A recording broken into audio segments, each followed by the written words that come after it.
You have just tapped into the Christian Life Coach Collective, and I'm your host, Laura Malone.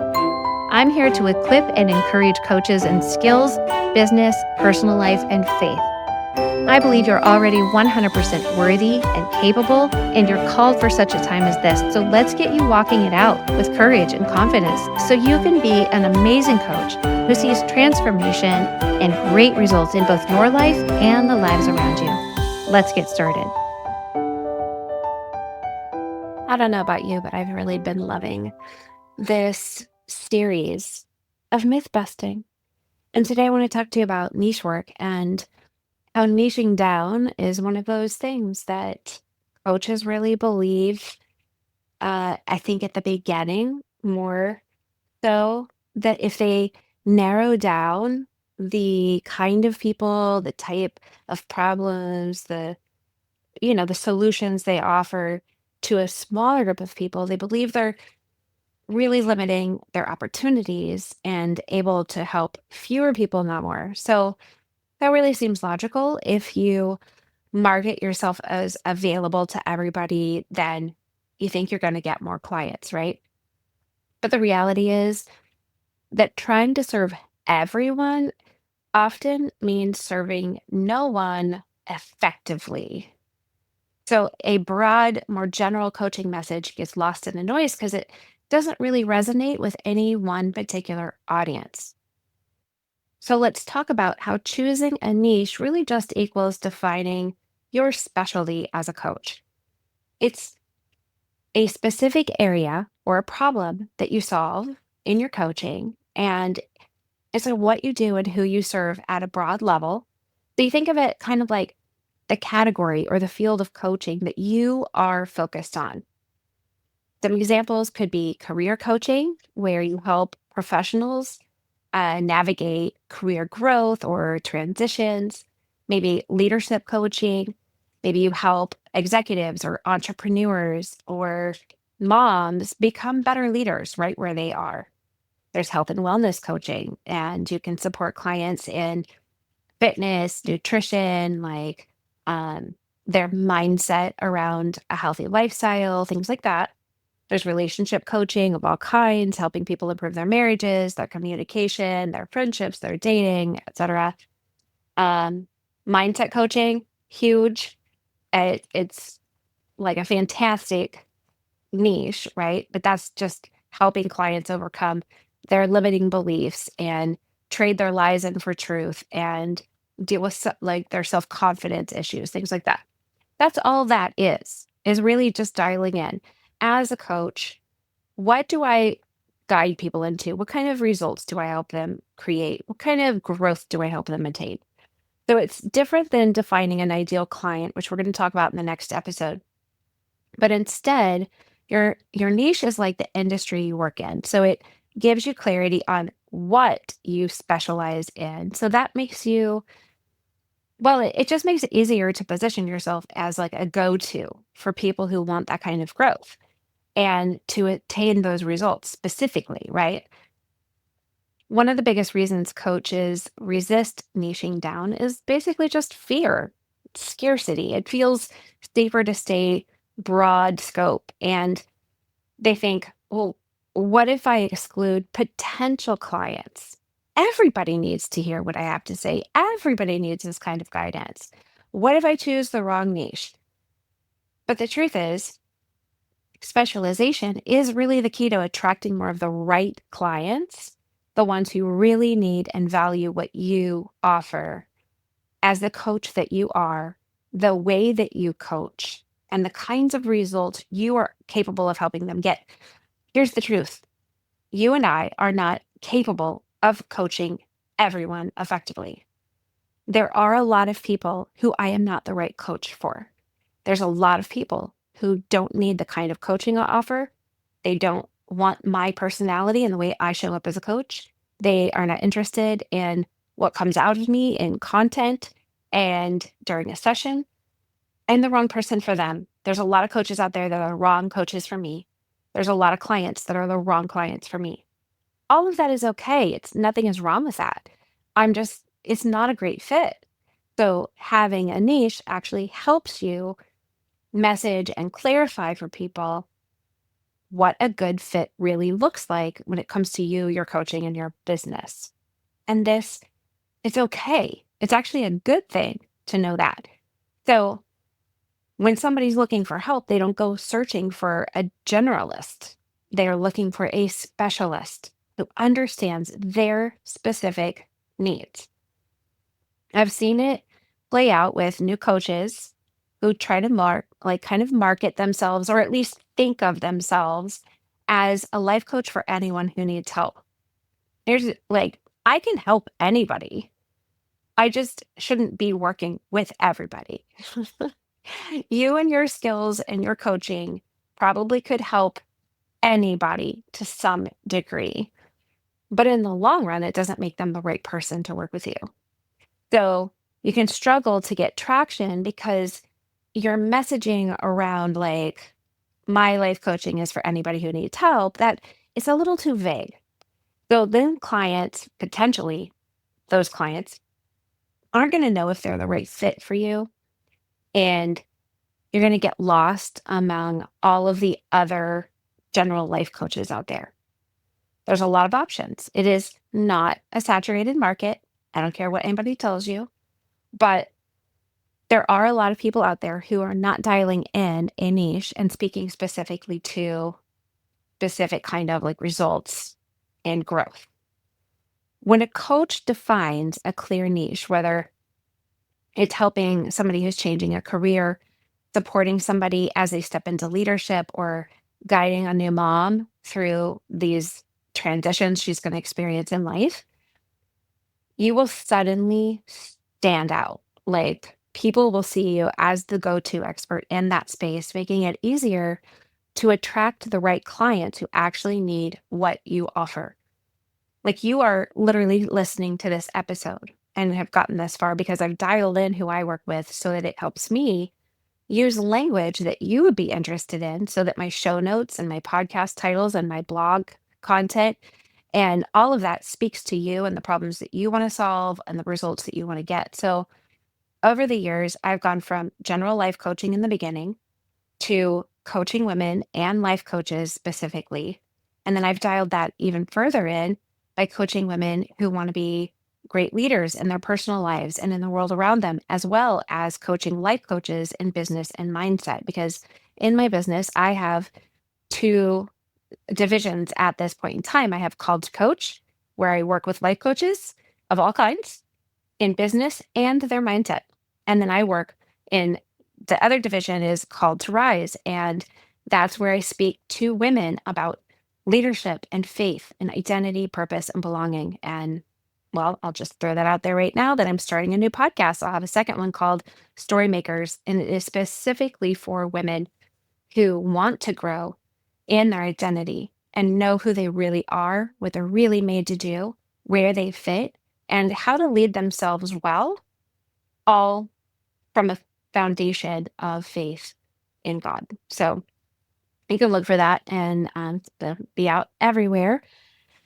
Um, and I would say that as I've dialed that in over the course of about a decade, knowing that I always wanted to work with women, but also having this loving, like this love and desire to help coaches who were like the woman that I used to be. I want to do this. I want to help people. I think I could be a great coach. You know, I don't know how to do this, but I want to try. Um, it's all kind of interconnected, but it's all started simply because I just started doing something. And then I started figuring it out through my very long season of experimenting because I didn't have any guidance, right? But now you're here because I've dialed all of that messaging and language in. I used to coach anyone and everyone in order just to get experience and to learn who do I really love working with and to develop my own coaching methods. That's where I, did so much work in developing mindset work and taking captive our thoughts. And then the Lord gave me the pearl practice. It's just like all of that came because I started somewhere. So I went to try to find the areas that I was really passionate about that I would do anything in order to help other people in those areas. And I didn't know what I was passionate about in the beginning. I had to just start coaching anybody and everybody I could find. But started paying attention once I realized that niching down and dialing in my content, my coaching methods, and my coaching offers was really valuable. I started paying more attention to what I was passionate about, the kind of results I was helping clients get, and the kind of clients that were looking for me and seeking me out. So, all of that made it more sustainable for me because well, honestly, I'm just more consistent when I'm passionate about something, when I'm interested in it. So I wake up wanting to show up. In the areas I don't care that much about, I can still coach clients, I can still help people, but I don't have the same drive or desire to create content around that, create courses and resources like I've done with the Greenhouse Life Coach certification course or the Called to Coach business course. I love supporting coaches in their calling. So I was greatly willing to sacrifice and build things that took a ton of energy and time because I was really passionate about them. I created answers to questions I personally used to have. I created solutions for problems I used to struggle with. But I only know all of it now because I began in the first place. Like some of my clients have kept themselves from starting altogether just because they don't know what their perfect niche is or their perfect client avatar. But the reason you don't know is because you're not working with anybody. You don't go out and actually get clients. And I don't care if they're paid or free, strangers, best friends, just start speaking to people, start doing video calls, start learning, start getting in front of people. You need the human element in front of you. Start helping and serving people. Just start and do it today. So, as I have shared through my example, starting as a general life coach is not a bad thing. It can actually be a really great way to gain experience and build confidence and discover who you're truly passionate about serving, develop your methodology, your offers. A lot of successful coaches begin with more of a broad approach to things, and then working with different types of clients over time, patterns just simply emerge, right? They show up, they rise, certain things rise to the surface. So you'll start to notice the kinds of problems that you enjoy solving most and the clients that you naturally connect with and where you make the biggest impact. So if you're in the early stages of your coaching business, just give yourself permission to experiment and work with a variety of clients, refine your skills as you go through it, and take note of what feels the most fulfilling. What kind of feedback do you get? Like who says what about your coaching? And let that stuff give you insight into the path that you forge and pioneer going forward. And then as you gain clarity, start dialing in your niche to attract the ideal clients more consistently so you can build your business, so you can do it full time. And another major myth buster for you is that a niche is not a coaching method. It's a marketing strategy that helps you dial in the results you help clients get and the type of growth you're able to help guide them towards and the way that you approach your business. You can use any coaching method you want. You can be certified anywhere by anyone and still niche down to become the go to in your area so that people know you are the right coach for them. They are the right client for you, and the results you guide them towards are actually the ones they truly want. So, a great way to begin defining your niche is by identifying maybe three different types of clients that you'd like to work with. Just think about them and what are their biggest pain points and what kind of transformation do they need? What kind of results do they want to create? What kind of growth are they longing for? And then when you tailor your message to speak directly to those needs, you'll become the obvious choice for those right people. You don't have to niche down overnight, but you should always be paying attention to where your work feels the most meaningful to you, the most interesting. It really does make a difference because if you're interested and passionate in it, if you feel a sense of fulfillment and satisfaction when you coach, you're going to do more things to get those same clients that you can work with because you're going to love showing up for it. The way I laid out my courses is the greenhouse first, so you can become a Sterling and Stone life coach and learn how to use the Pearl practice in your coaching methodology. It also teaches you how to start your coaching business really simply and very cheaply. It's my simple starter strategy. So you can actually get going with your focus on the right things to move the needle.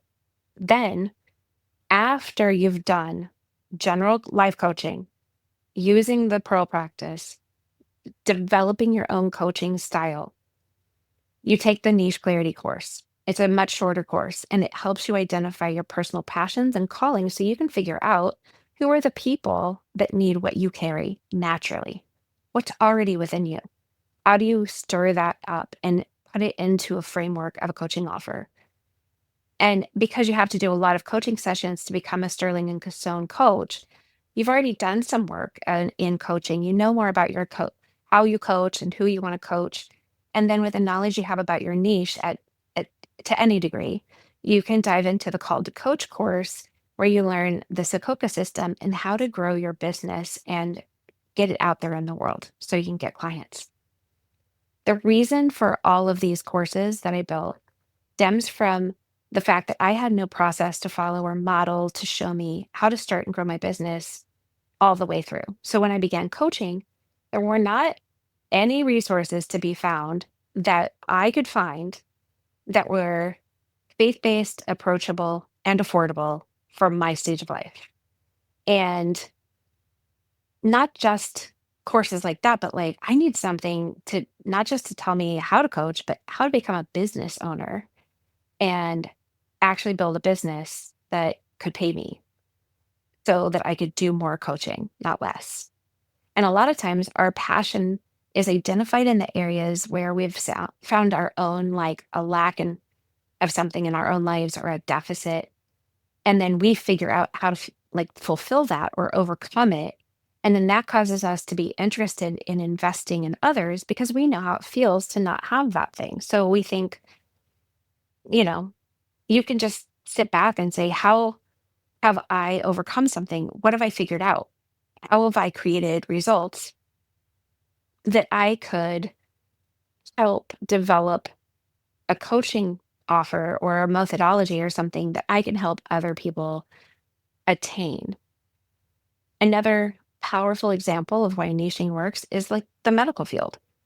So if you have a heart problem, do you want to see a general practitioner or a cardiologist? Like the answer is obvious, and the same applies to coaching. Clients want to work with somebody who really understands their struggles and can offer like tailored guidance. So the more specific your niche, the more credibility and trust you build in that space, and the more dialed in you get on your content, which becomes a marketing tool to help people find you so that you do have clients. And that's one of the biggest problems all my clients struggle with is I don't know how to get clients. And that is part of becoming a business owner. Having a niche and identifying an ideal client is part of being a business owner. More than it's about being a coach, it's about having a business and starting your coaching business, growing it, and actually really cultivating all of the processes that make up the system of your business so that people can find you, so that you have clients, so you can do what you're called to do as a coach. So you can also think about this. I think I like to put it in the terms of a restaurant. You could either be a diner and you serve anybody and everybody, and you have like 2,000 ingredients in the kitchen and a 10-page menu, and you serve all the disgruntled, like late night crowds that you're serving. Or you can be a steakhouse and everybody knows you're the go to place for the best steak, the best truffle fries with garlic aioli, and a rockin' like Caesar salad, or at least a delicious house salad with homemade ranch. Like a steakhouse whose reservations are always full, whose guests are always happy, and whose great reputation is widely known. Which one do you want to be? So instead of fearing specialization, I encourage you to embrace it. If not now, use your time in general life coaching to start paying attention to the future. And then when you clarify your niche, you actually create a ripple effect of helping the right people in a bigger way and making a longer lasting impact in your area of what becomes your expertise. You don't have to start out as an expert, you grow into an expert because you decide what you're going to focus on. So less really is more when it comes to coaching success, and you can start general if you need to. I just encourage you not to stay there. Keep refining and learning. And then when the time is right, just confidently step into the space where you are able to do what's, really your best work. My challenge to you is to take some time to reflect on areas that you really like working in. Three types of people that you would love to work with, and their biggest pain points. And this is different than the ideal client. Like I said, we're going to talk about that in the next episode. But I want you to think about what does what do these people struggle with? What kind of results do they want to get? And how do they want to grow? What are they looking to move into? What kind of transformation are they looking for? What problems do they feel like need solving and questions they feel like need answers? And when you have that clarity, think about how you could actually start speaking directly to them in your marketing, your messaging, or even just like in front of them face to face. And then that'd be awesome. Like if you want to go into Facebook or Instagram, the links are in the show notes and share your thoughts with me or tell somebody else in your life, like, I really want to help people in this area do this thing. Because I would really love to hear what you discover through this work. And also, don't forget that you can go to sterlingandstonementoring.com and click on the blog and read a lot of my podcast episodes. I have been transcribing them and putting them in blog post format so that you can kind of go back and actually see what I'm sharing with you in a little bit of a different format. You can read it through, study it a little bit more. Everything that I've just said in this podcast is going to be laid out in a very easily readable format over there on the blog post. So in the show notes, you'll also have a link to that blog post so you can immediately go right now to the show notes and click on read this in the life coach blog. So check that out. And I'd love to work with you if you are wanting to dial this in. Book a session. Always here for you, friend. So I pray that you have clarity, you develop a strategy, and you begin to understand the truth about how your focus actually serves you and your people best, as opposed to just looking at the forest and being like, I can help every tree grow. Find a specific type of tree and learn what that kind of tree needs for its best plan of growth. And it will go well for you. All right. Talk to you in the next episode.